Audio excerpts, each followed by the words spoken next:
Welcome to smart science tech. ಇವತ್ತಿನ ವಿಡಿಯೋದಲ್ಲಿ ನಾನು ಅಬ್ಸಲ್ಯೂಟ್ ಪ್ರೋಗ್ರಾಮು ಮತ್ತು ಇನ್ಕ್ರಿಮೆಂಟಲ್ ಪ್ರೋಗ್ರಾಮು ಇವೆರಡು ಏನು ಹೆಂಗೆ ವರ್ಕ್ ಆಗುತ್ತೆ ಮತ್ತು ಎರಡಕ್ಕೂ ಏನು ಡಿಫ್ರೆನ್ಸು ಅನ್ನೋದನ್ನು ಎಕ್ಸ್ಪ್ಲೇನ್ ಮಾಡ್ತಾಯಿದ್ದೀನಿ. ಪ್ರೋಗ್ರಾಮಲ್ಲಿ ಎರಡು ಟೈಮ್ ಪ್ರೋಗ್ರಾಮ್ ಬರುತ್ತೆ. Programme CNC ಪ್ರೋಗ್ರಾಮಲ್ಲಿ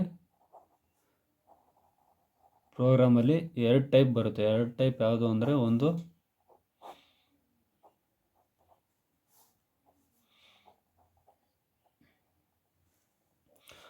absolute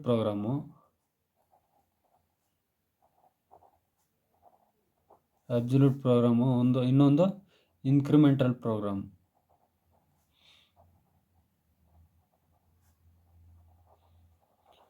absolute program ಒಂದು, ಇನ್ಕ್ರಿಮೆಂಟಲ್ ಪ್ರೋಗ್ರಾಮ್ ಒಂದು, ಎರಡು ಬರುತ್ತೆ. ಅಬ್ಸಲ್ಯೂಟ್ ಪ್ರೋಗ್ರಾಮ್ G ಕೋಡ್ ಬಂದ್ಬಿಟ್ಟು G90, incremental program G code ಬಂದ್ಬಿಟ್ಟು G91. ಸೊ G90 ಅಂತ ಬಂತು ಅಂದರೆ ನಾವು ಅನ್ಕೊಬೇಕು ಅದು ಅಬ್ಸಲ್ಯೂಟ್ ಪ್ರೋಗ್ರಾಮು. G91 ಅಂತ ಬಂತು ಅಂದರೆ ನಾವು ಅದನ್ನು ಅನ್ಕೊಬೇಕು ಸೊ ಅದು ಇನ್ಕ್ರಿಮೆಂಟಲ್ ಪ್ರೋಗ್ರಾಮ್ ಅಂತ. ಸೊ ಈಗ ಇನ್ಕ್ರಿಮೆಂಟಲ್ಲು ಮತ್ತು ಅಬ್ಸಲ್ಯೂಟ್ಗೂ ಏನು ಡಿಫ್ರೆನ್ಸು ಅಂದರೆ ಒಂದೇ ಒಂದು X Z ಅಂತ ಯೂಸ್ ಮಾಡ್ತೀವಿ. ಅಬ್ಸಲ್ಯೂಟ್ ಪ್ರೋಗ್ರಾಮ್ಗೆ ನಾವು X ಡೈಮೆನ್ಷನ್ನು ಲೆಂತ್ ವೈಸ್ ಕೊಡ್ಬೇಕಾದ್ರೆ X Z ಅಂತ ಯೂಸ್ ಮಾಡ್ತೀವಿ ಅಷ್ಟೇ. X Z ಅಂತ ಯೂಸ್ ಮಾಡ್ತೀವಿ ಇದು ಅಬ್ಸಲ್ಯೂಟ್ ಪ್ರೋಗ್ರಾಮ್ಗೆ. ಇನ್ಕ್ರಿಮೆಂಟಲ್ ಪ್ರೋಗ್ರಾಮ್ಗೆ ನಾವು ಕೊಡ್ತೀವಿ U ಮತ್ತು W. ಸೊ ಇಷ್ಟೇ, ಇದು ಡಿಫ್ರೆನ್ಸ್ ಅಷ್ಟೇ. ಕೊಡಬೇಕಾದ್ರೆ ನಾವು X ಮತ್ತು Z ಅಂತ ವ್ಯಾಲ್ಯೂ ಕೊಟ್ಟರೆ ಅದನ್ನು ಅಬ್ಸಲ್ಯೂಟ್ ಪ್ರೋಗ್ರಾಮಲ್ಲಿ ಕೊಡ್ತೀವಿ. ಒಂದು ನಿಮಿಷ ಗೆರೆ ಹಾಕಂತೀನಿ ಎಕ್ಸಾಂಪಲ್ ಬರೆಯೋಕ್ಕೆ ಈಸಿ ಆಗಲಿ ಅಂತ. ಸೊ ಇದು ಇನ್ಕ್ರಿಮೆಂಟಲ್ ವ್ಯಾಲ್ಯೂಲಿ U ಮತ್ತು W ಅಂತ ಕೊಡ್ತಾರೆ ಅಷ್ಟೇ ಡಿಫ್ರೆನ್ಸು. ಸೊ ಈಗ ಸುಮ್ಮನೆ ಒಂದು ಎಕ್ಸಾಂಪಲಿಗೆ ಒಂದು ಸ್ಟೆಪ್ ಅದು ಒಂದು ಡ್ರಾಯಿಂಗ್ ತೊಗೊಳ್ಳೋಣ.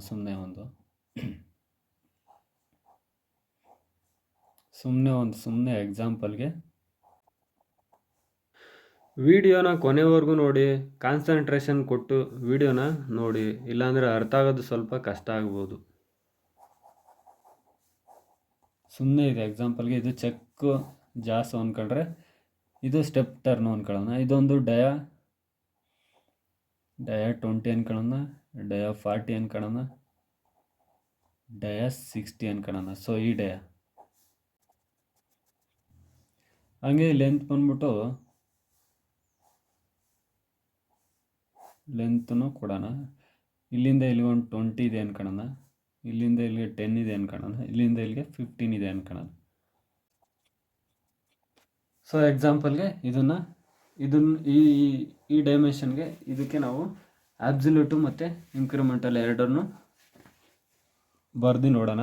ಸೊ ಇದಕ್ಕೆ ನಾವು ಪಾಯಿಂಟ್ಸ್ ಕೊಡ್ತೀನಿ. ಪಾಯಿಂಟ್ಸು ಅಂದರೆ ಕೋಆರ್ಡಿನೇಟ್ ನಂಬರ್ನ ಕೊಡ್ತೀನಿ. 1 2 ಇಲ್ಲಿಗೆ 3 4 5 ಸೊ ಇಲ್ಲಿಗೆ 6 ಅಂತ ಕೊಡ್ತೀನಿ ಕೋಆರ್ಡಿನೇಟ್ ನಂಬರು.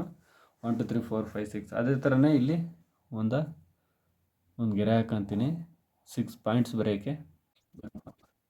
ಸೊ ಬರೆಯೋಣ ನಾವೀಗ. 1 ಇಲ್ಲೊಂದು ಗೆರೆ ಹಾಕಂತೀನಿ, 2 3 4 1 2 3 4 5. ಸೊ ಇನ್ನೊಂದು ಗೆರೆ ಹಾಕೋಣ 6.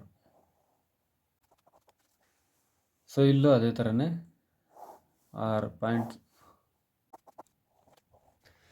ಸೊ ಈಗ ಇದು ಎರಡನ್ನೂ ಪಾಯಿಂಟ್ಸ್ನ ಬರೆದು ಅಬ್ಸಲ್ಯೂಟಲ್ಲಿ ಮತ್ತು ಇನ್ಕ್ರಿಮೆಂಟಲ್ಲಿ ಹೆಂಗೆ ಪಾಯಿಂಟ್ಸ್ ಬರೆಯೋದು ಮತ್ತು ಹೆಂಗೆ ಡೈಮೆನ್ಷನ್ನ ಕ್ಯಾಲ್ಕುಲೇಷನ್ ಮಾಡೋದು ಅನ್ನೋದನ್ನು ಎಕ್ಸ್ಪ್ಲೇನ್ ಮಾಡೋಣ.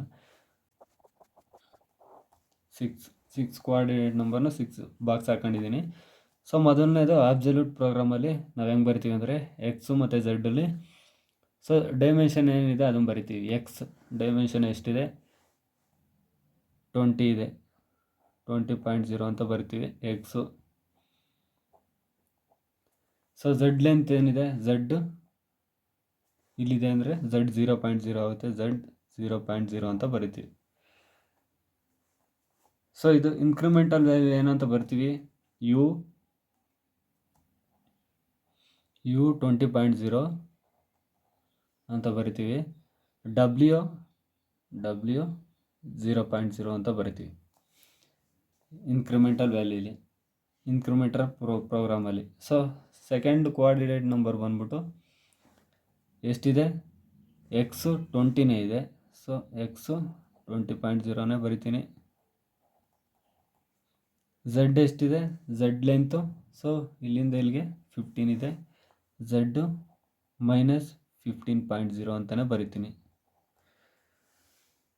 ಇದು ಅಬ್ಸಲ್ಯೂಟ್ ಪ್ರೋಗ್ರಾಮ್. ಇನ್ಕ್ರಿಮೆಂಟಲ್ ಪ್ರೋಗ್ರಾಮಲ್ಲಿ ಯು ಏನಂತ ಇದೆ, ಈ ಯು ಆಲ್ರೆಡಿ 20ಲೇ ಇದೆ. ಸೊ ಯು 20ಲಿದ್ದರೆ ನಾವು 0.0 ಅಂತಲೇ ಬರಿತೀವಿ. ಆಲ್ರೆಡಿ ಎಲ್ಗೂ ಮೂವ್ ಆಗಲ್ಲ, ಅದು 0.0 ಅಂತಲೇ ಬರಿತೀವಿ. ಡಬ್ಲ್ಯೂ ಬಂದ್ಬಿಟ್ಟು ಇಲ್ಲಿಂದ ಇಲ್ಲಿಗೆ ಮೂವ್ ಆಗಬೇಕು. ಸೊ ಎಷ್ಟು ಲೆಂತ್ ಇದೆ ಝಡ್ಡು, ಡಬ್ಲ್ಯೂ -15.0 ಅಂತ ಬರಿತೀವಿ.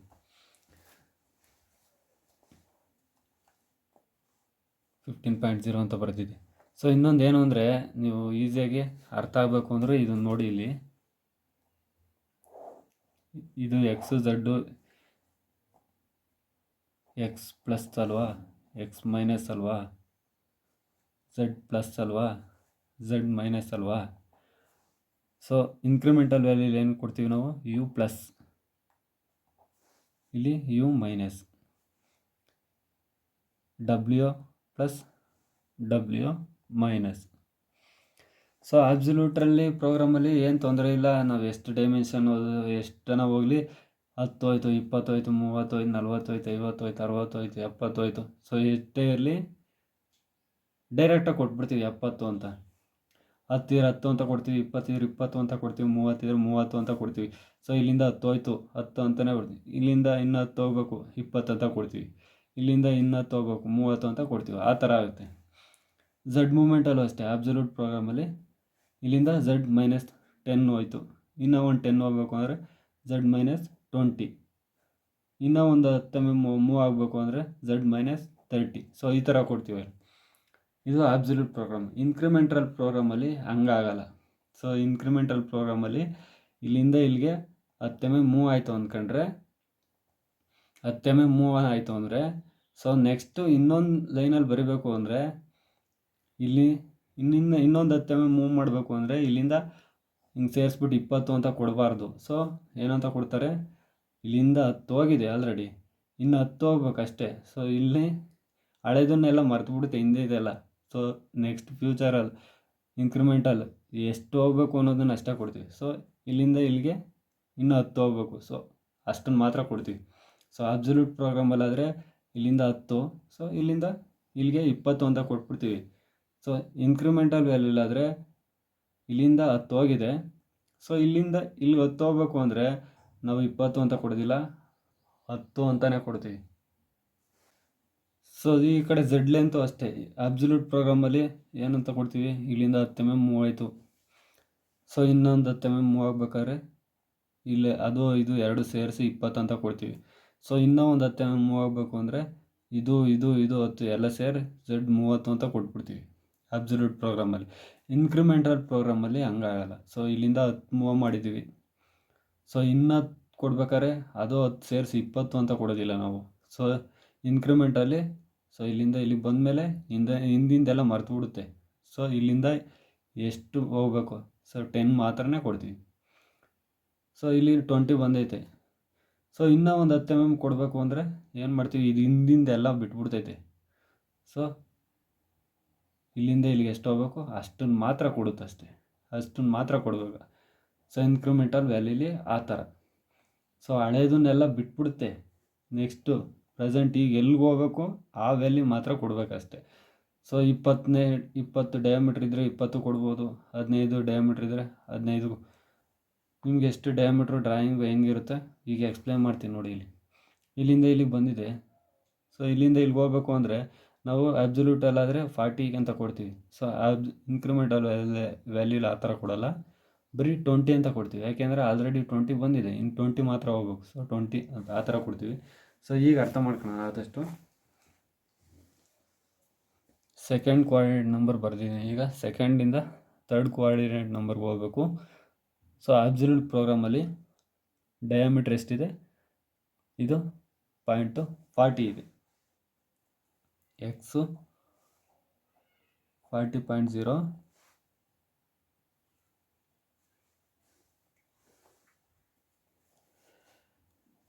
ಎಕ್ಸ್ 40.0 ಅಬ್ಸಲ್ಯೂಟ್ ಪ್ರೋಗ್ರಾಮಲ್ಲಿ 40 ಇದೆ. ಝಡ್ ಲೆಂತ್ ಎಷ್ಟಿದೆ, ಝಡ್ 15 ಇದೆ. ಝಡ್ -15 ಇದೆ. ಸೊ ಅದನ್ನೇ ಬರಿತಾ ಇದ್ದೀನಿ, ಏನು ಮೂವ್ ಆಗಿಲ್ಲ.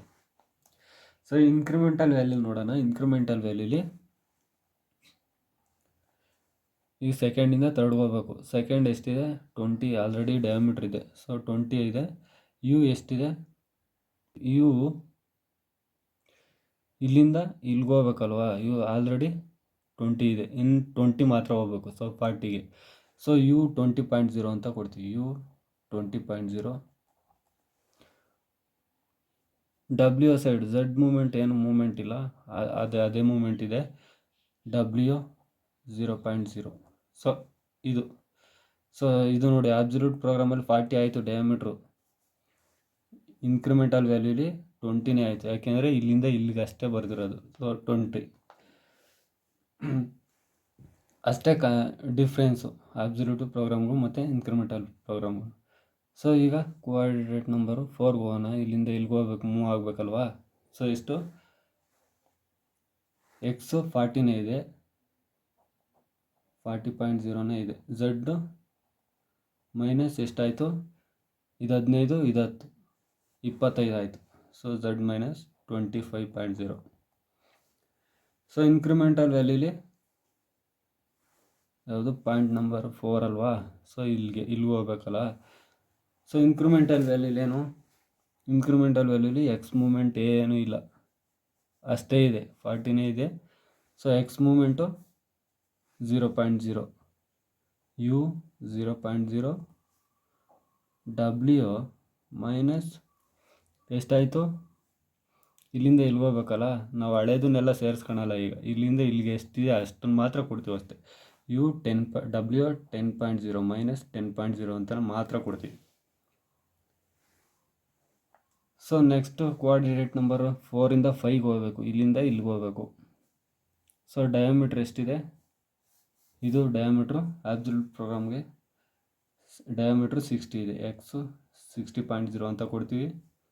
ಝಡ್ ಮೈನಸ್ ಎಷ್ಟಿದೆ, ಇದು 10, ಇದು 15, 25 ಅಂತಲೇ ಕೊಡ್ತೀವಿ. ಆದರೆ ಈಗ ಇನ್ಕ್ರಿಮೆಂಟಲ್ ಪ್ರೋಗ್ರಾಮಲ್ಲಿ ಸೊ ಇಲ್ಲಿಂದ ಇಲ್ಲಿಗೆ ಅಷ್ಟೇ ಹೋಗಬೇಕು. ಸೊ ನಾವು ಡಯಾಮೀಟ್ರ್ ಕೊಡೋಲ್ಲ. ಸೊ ಎಷ್ಟಿದೆ, ಎಷ್ಟು ಹೋಗಬೇಕು, ಇಲ್ಲಿಂದ ಆಲ್ರೆಡಿ 40 40ರಲ್ಲಿ ಇನ್ನು 20 ಮಾತ್ರ ಹೋಗ್ಬೇಕು ಅಷ್ಟೇ. ಯು 20.0 ಅಂತ ಕೊಡ್ತೀವಿ. ಡಬ್ಲ್ಯೂ ಸೈಡು ಏನು ಮೂವ್ ಆಗಲ್ಲ. ಸೊ ಅದು 0.0 ಅಂತ ಕೊಡ್ತೀವಿ, 0.0. ಸೊ ಈ ಪಾಯಿಂಟಿಗೆ ಬಂದಾಯಿತು. ಸೊ ಇಲ್ಲಿಂದ ಈ ಪಾಯಿಂಟಿಗೆ ಬರಬೇಕು, 6 ಪಾಯಿಂಟ್ಗೆ. ಅಬ್ಸಲ್ಯೂಟ್ ಪ್ರೋಗ್ರಾಮಲ್ಲಿ ಡಯಾಮೀಟ್ರ್ ಎಷ್ಟಿದೆ ಅಷ್ಟೇ ಕೊಡ್ತೀವಿ, 60.0. 60.0 ಇಲ್ಲಿ ಬಂತು, ಇದು ಡಯಾಮೀಟ್ರ್ ಆಯಿತು. ಈಗ ಈ ಮೂಮೆಂಟ್ ಆಗಬೇಕಲ್ಲ, ಈ ಮೂಮೆಂಟ್ಗೆ ಇದು ಎಲ್ಲ ಸೇರಿಸ್ಬಿಟ್ಟು ಕೊಡ್ತೀವಿ. ಇದು 20, ಇದು 10, ಇದು 15. ಝಡ್ ಮೈನಸ್ 20, 30, 45 ಅಂತ ಕೊಡ್ತೀವಿ. ಝಡ್ ಮೈನಸ್ 45.0 ಅಂತ ಕೊಡ್ತೀವಿ. ಸೊ ಇನ್ಕ್ರಿಮೆಂಟಲ್ ವ್ಯಾಲ್ಯೂ ಚೇಂಜ್ ಆಗುತ್ತೆ, ಏನಂತ ಕೊಡ್ತೀವಿ, ಯು ಆಲ್ರೆಡಿ ಇಲ್ಲಿದೆ ನಮಗೆ. ಇಲ್ಲಿಂದ ಯು 0.0 ಏನು ಮೂವ್ ಆಗಲ್ಲ. ಯು 0.0 ಎಕ್ಸ್ ಮೂಮೆಂಟ್ ಏನೂ ಆಗಲ್ಲ. ಝಡ್ ಮೂಮೆಂಟ್ ಮಾತ್ರ ಆಗುತ್ತೆ. ಝಡ್ ಮೂಮೆಂಟ್ ಎಷ್ಟಾಗುತ್ತೆ, ಇಲ್ಲಿಂದ ಇಲ್ಲಿಗೆ ಏನು ಲೆಂತ್ ಇದೆ, ಸೊ 20 ಇದೆ. ಸೊ 20 ಮಾತ್ರ ಕೊಡ್ತೀವಿ. ಡಬ್ಲ್ಯೂ ಮೈನಸ್ 20.0 ಅಂತ ಕೊಡ್ತೀವಿ ಅಷ್ಟೆ. ಸೊ ಈ ಥರ ಇರುತ್ತೆ ಇದು ಆಬ್ಸಲ್ಯೂಟು ಮತ್ತು ಇನ್ಕ್ರಿಮೆಂಟಲ್ ವ್ಯಾಲ್ಯೂಗೂ ಚೇಂಜಸ್. ಏನಪ್ಪ ಚೇಂಜಸ್ ಅಂದರೆ ಇದೇ ಡಿಫ್ರೆನ್ಸ್ ಅಷ್ಟೇ. ನಾವು ಎಲ್ಲಿಂದ ಸ್ಟಾರ್ಟ್ ಮಾಡ್ತೀವೋ ಅದನ್ನೆಲ್ಲ ಇಲ್ಲಿಂದ ಸ್ಟಾರ್ಟ್ ಮಾಡಿದ್ರೆ ಆಬ್ಸಲ್ಯೂಟ್ ಪ್ರೋಗ್ರಾಮಲ್ಲಿ ಇದೆಲ್ಲ ಸೇರಿಸ್ಬಿಟ್ಟು ಕೊಡ್ತೀವಿ. ಸೊ ಇನ್ಕ್ರಿಮೆಂಟಲ್ ವ್ಯಾಲ್ಯೂಲಿ ಅಷ್ಟಲ್ಲ, ಇಲ್ಲಿಂದ ಬಂದಿದೆ ಅಂದರೆ ಇಲ್ಲಿಗೆ ಎಷ್ಟು ಬೇಕೋ ಅಷ್ಟನ್ನು ಮಾತ್ರ ಕೊಡ್ತೀವಿ ಅಷ್ಟೇ. ಇಲ್ಲಿಗೆ ಬಂದಿದೆ ಆಲ್ರೆಡಿ ಅಂದರೆ ಇನ್ನು ಎಷ್ಟು ಹೋಗ್ಬೇಕು, ಇಲ್ಲಿಂದ ಇಲ್ಲಿಗೆ ಬರಬೇಕು ಅಂದರೆ ಅಷ್ಟನ್ನು ಮಾತ್ರ ಕೊಡ್ತೀವಿ ಅಷ್ಟೇ. ಎಕ್ಸ್ ಮೂಮೆಂಟಲ್ಲೂ ಅಷ್ಟೇ, ಆಬ್ಸಲ್ಯೂಟ್ ಪ್ರೋಗ್ರಾಮಲ್ಲಿ ಇಲ್ಲಿಂದ ಇಲ್ಲಿಗೆ ಹೋಗಿದೆ ಅಂದರೆ ಇನ್ನು ಎಷ್ಟು ಮೂವ್ ಆಗಬೇಕು ಅಷ್ಟನ್ನು ಮಾತ್ರ ಕೊಡ್ತೀವಿ ಅಷ್ಟೇ. ಅದೇ ಆಬ್ಸಲ್ಯೂಟ್ ಪ್ರೋಗ್ರಾಮಲ್ಲಾದರೆ ಎಲ್ಲ ಸೇರಿಸ್ಬಿಟ್ಟು ಇದು 20, ಇದು 20, 40 ಆ ಥರ ಕೊಡ್ತೀವಿ. ಸೊ ಇನ್ಕ್ರಿಮೆಂಟಲ್ ವ್ಯಾಲ್ಯೂಲಿ ಆ ಥರ ಕೊಡೋದಿಲ್ಲ. ಇನ್ಕ್ರಿಮೆಂಟಲ್ ವ್ಯಾಲ್ಯೂಲು ಪ್ಲಸ್ ಆಗಲಿ ಮೈನಸ್ ಆಗಲಿ ಅದೇ ಥರನೇ ಕೊಡ್ತೀವಿ ಅಷ್ಟೇ. ಇಲ್ಲಿ ಬರ್ದ್ನಲ್ಲ, ಸೊ ಡಬ್ಲ್ಯೂ ಆಬ್ಸಲ್ಯೂಟ್ ಪ್ರೋಗ್ರಾಮಲ್ಲಾದರೆ +10 +10, ಸೊ +10 ಆ ಥರ ಕೊಡ್ತೀವಿ. ಇನ್ಕ್ರಿಮೆಂಟಲ್ ವ್ಯಾಲ್ಯೂ ಆದರೆ ಆಲ್ರೆಡಿ 10 ಬಂದಿದೆ, ಇನ್ನೂ 10 ಬರಬೇಕು ಅಂದರೆ 10 ಸೇರಿಸಿ 20 ಅಂತ ಕೊಡೋದಿಲ್ಲ, ಬರೀ 10 ಅಂತ ಮಾತ್ರ ಕೊಡ್ತೀವಿ ಇನ್ಕ್ರಿಮೆಂಟಲ್ ವ್ಯಾಲ್ಯೂಲಿ. ಕಾನ್ಸೆಪ್ಟ್ ಅಷ್ಟೇ, ಹಳೇದನ್ನೆಲ್ಲ ಬಿಟ್ಬಿಡ್ತೇವೆ. ಟೂಲು ಈಗ ಇಲ್ಲಿಂದ ಸ್ಟಾರ್ಟ್ ಆಯಿತು ಅಂದ್ಕೊಂಡ್ರೆ ಝಡ್ ಮೂಮೆಂಟ್ ಪ್ಲಸ್ಸಲ್ಲಿ ಬರಬೇಕು ಅಂದರೆ ಪ್ಲಸ್ ಈ ಕಡೆ ಬರುತ್ತಲ್ಲ, ಸೊ ಎಷ್ಟು ಮೂವ್ ಆಗಬೇಕು ಅಷ್ಟು ಮಾತ್ರ ಕೊಡುತ್ತೆ. ಇನ್ಕ್ರಿಮೆಂಟಲ್ ವ್ಯಾಲ್ಯೂಲಿ ಆಬ್ಸಲ್ಯೂಟ್ ಪ್ರೋಗ್ರಾಮಲ್ಲಿ ಅಷ್ಟು ಕೊಡಬೇಕು. ಸೊ ಇಲ್ಲಿಂದ ಇನ್ನೂ 10 ಬೇಕು ಮೂವ್ ಮಾಡಬೇಕು ಅಂದರೆ ನಾವು. ಸೊ ಆಬ್ಸಲ್ಯೂಟ್ ಪ್ರೋಗ್ರಾಮಲ್ಲಿ 10 ಎರಡು ಸೇರಿ 20 ಅಂತ ಕೊಡ್ತೀವಿ. ಸೊ ಅದೇ ಇನ್ಕ್ರಿಮೆಂಟಲ್ ವ್ಯಾಲ್ಯೂಲಿ ಸೊ ಇಲ್ಲಿಂದ 10 ಬಂದಿದೆ, ಇನ್ನು 10 ಮೂವ್ ಮಾಡಬೇಕು ಅಂದರೆ ಸೊ 20 ಅಂತ ಕೊಡೋದಿಲ್ಲ, ಬರೀ 10 ಅಂತಲೇ ಮಾತ್ರನೇ ಕೊಡ್ತೀವಿ. ಸೊ ಅದೇ ಥರನೇ ಇದು. ಸೊ ಪ್ರಾಕ್ಟೀಸ್ ಮಾಡಿದ್ರೆ ಸ್ಟಾರ್ಟಿಂಗ್ ಸ್ವಲ್ಪ ಕನ್ಫ್ಯೂಸ್ ಆಗುತ್ತೆ ಪಾಯಿಂಟ್ಸ್ ಎಲ್ಲ ಬರೆಯುವಾಗ. ಸೊ ನಾನು ಪ್ರಾಕ್ಟೀಸ್ ಮಾಡುವಾಗ ನನ್ನ ಹತ್ರ ಒಂದು ಹಳೇದು ವರ್ಕ್ ಬುಕ್ ಇದೆ, ನಾನು ಅವಾಗ ಪ್ರಾಕ್ಟೀಸ್ ಮಾಡ್ಬೇಕಾದ್ರೆ ಪ್ರೋಗ್ರಾಮ್ನ. ಸೊ ಅವಾಗ ಪ್ರಾಕ್ಟೀಸ್ ಮಾಡಿದ್ದೀನಿ ನೋಡಿ, ಇಲ್ಲೆಲ್ಲ ಬರೆದಿದ್ದೀನಿ. ಇದು ಆಬ್ಸಲ್ಯೂಟ್ ಪ್ರೋಗ್ರಾಮು, ಇದು ಇನ್ಕ್ರಿಮೆಂಟಲ್ ಪ್ರೋಗ್ರಾಮು, ಸೊ ಇದು ಆಬ್ಸಲ್ಯೂಟ್ ಪ್ರೋಗ್ರಾಮು. ಈ ಥರ ಸುಮ್ಮನೆ ಒಂದು ಡ್ರಾಯಿಂಗ್ ಹಾಕೊಂಡು ನೀವೇ ಆಬ್ಸಲ್ಯೂಟು ಮತ್ತು ಇನ್ಕ್ರಿಮೆಂಟಲು ಎರಡು ಈ ಥರ ಬರೆದ್ರೆ ಬೇಗ ಗೊತ್ತಾಗುತ್ತೆ. ನಿಮಗೂ ಅಷ್ಟೇ, ನಾನು ಪ್ರಾಕ್ಟೀಸ್ ಮಾಡುವಾಗ ಈ ಥರ ಮಾಡ್ತಿದ್ದೆ. ಸೊ ಇನ್ಕ್ರಿಮೆಂಟಲ್ ಒಂದೇ ಡ್ರಾಯಿಂಗು, ಒಂದು ಸಲ ಇನ್ಕ್ರಿಮೆಂಟಲ್ ವ್ಯಾಲ್ಯೂ ಬರೀನಿ, ಇನ್ನೊಂದು ಸಲ ಆಬ್ಸಲ್ಯೂಟ್ ಪ್ರೋಗ್ರಾಮ್ ಬರೀನಿ. ಮತ್ತು ಹಂಗೆ ನೋಡಿ ಇಲ್ಲಿ ಮಿಕ್ಸ್ಡ್ ಪ್ರೋಗ್ರಾಮು. ಮಿಕ್ಸು ಅಂದರೆ ಹೆಂಗೆ ಮಾಡೀನಿ ಅಂದರೆ ಎಕ್ಸ್ ಮೂಮೆಂಟಲ್ಲಿರೋದನ್ನೆಲ್ಲ ಆಬ್ಸಲ್ಯೂಟ್ ಪ್ರೋಗ್ರಾಮ್ ಬರೀನಿ, ಝಡ್ ಮೂಮೆಂಟಲ್ಲೆಲ್ಲ ಇನ್ಕ್ರಿಮೆಂಟಲ್ ಪ್ರೋಗ್ರಾಮ್ ಬರೀನಿ, ಎಲ್ಲ ಪಾಯಿಂಟ್ಸ್ ಬರೀನಿ. ಸೊ ಆ ಥರ ಮಿಕ್ಸ್ ಮಾಡ್ಕೊಂಡು ಎಲ್ಲ ಪ್ರಾಕ್ಟೀಸ್ ಮಾಡ್ತಾಯಿದ್ದೆ. ಸೊ ಇದು ಇಲ್ಲಿ ನೋಡಿ, ಇಲ್ಲಿ ಎಕ್ಸ್ ಮೂಮೆಂಟಲ್ಲೆಲ್ಲ ಇನ್ಕ್ರಿಮೆಂಟಲ್ ವ್ಯಾಲ್ಯೂಲಿ ಬರೆದಿದ್ದೀನಿ, ಝಡ್ ಮೂಮೆಂಟಲ್ಲೆಲ್ಲ ಆಬ್ಸಲ್ಯೂಟ್ ಪಾಯಿಂಟ್ಸಲ್ಲಿ ಬರೆದಿದ್ದೀನಿ. ಸೊ ಈ ಥರ ಒಂದೆರಡು ಡ್ರಾಯಿಂಗ್ ಸುಮ್ಮನೆ ನೀವೇ ಹಾಕೊಂಡು ಫಸ್ಟ್ ಆಬ್ಸಲ್ಯೂಟ್ ಬರೀರಿ, ಆಮೇಲೆ ಇನ್ಕ್ರಿಮೆಂಟಲ್ ಬರೀರಿ, ಮತ್ತು ಎರಡು ಮಿಕ್ಸ್ ಮಾಡಿ ಬರೀರಿ. ಎಕ್ಸ್ ಮೂಮೆಂಟಲ್ಲಿ ಬರೀ ಆಬ್ಸಲ್ಯೂಟ್ ಬರೀರಿ, ಝಡ್ ಮೂಮೆಂಟಲ್ಲಿ ಇನ್ಕ್ರಿಮೆಂಟಲ್ ಬರೀರಿ.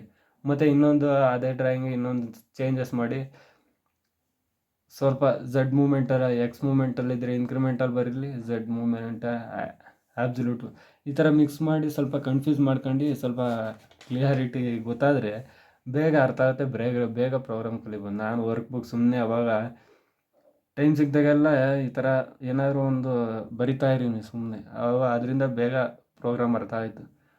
ಸೊ ಈ ಥರ ಪ್ರಾಕ್ಟೀಸ್ ಮಾಡಿ, ಸೊ ಆದಷ್ಟು ಬೇಗ ಅರ್ಥ ಆಗುತ್ತೆ. ಸೊ ಇದು ಇನ್ಕ್ರಿಮೆಂಟಲು ಮತ್ತು ಇನ್ಕ್ರಿಮೆಂಟಲ್ ಪ್ರೋಗ್ರಾಮು ಮತ್ತು ಆಬ್ಸಲ್ಯೂಟ್ ಪ್ರೋಗ್ರಾಮ್ಗೂ ಇರೋ ಡಿಫ್ರೆನ್ಸು. ನಮ್ಮ ವಿಡಿಯೋ ಇಷ್ಟ ಆದರೆ ಲೈಕ್ ಮಾಡಿ, ಶೇರ್ ಮಾಡಿ ಮತ್ತು ಸಬ್ಸ್ಕ್ರೈಬ್ ಮಾಡಿ ಅಂತ ಹೇಳಿ ವಿಡಿಯೋ ಮುಗಿಸ್ತಾ ಇದ್ದೀನಿ. Thank you so much.